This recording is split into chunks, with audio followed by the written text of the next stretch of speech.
আমি কোনো মতে এটাকে সমর্থন করি না, এবং আমি চাই না ভবিষ্যতে আমার মতো মানে যারা জনপ্রতিনিধি আছে বা যে কোনো মানুষ এই এই ঔদ্ধত্য এই এই অহংকার আমার মনে হয় না মানুষের থাকা উচিত। বা I am so happy for him, wish him all the luck. কী বলবো, মানে একজন কাছের মানুষ, একজন নিজের মানুষ মন্ত্রী হচ্ছে, তো ডেফিনেটলি ভালো লাগছে। শুভেন্দু অধিকারী বলছেন কেশপুরে ভোট হয়নি। একটা প্রচারের সময় একটা ভাষা ছিল যেটাকে আমি রাজনীতির ভাষা বলতাম, এই ভাষাটাকে আমি বলবো হেরে যাওয়া, পিছিয়ে যাওয়া ভাষা।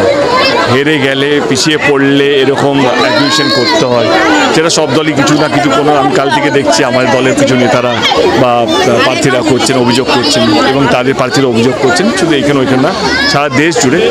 দেখো, যারা জিতে আছে তারা কোনোদিনও হেরে যাওয়ার কষ্টটা বুঝবে না, কারণ তার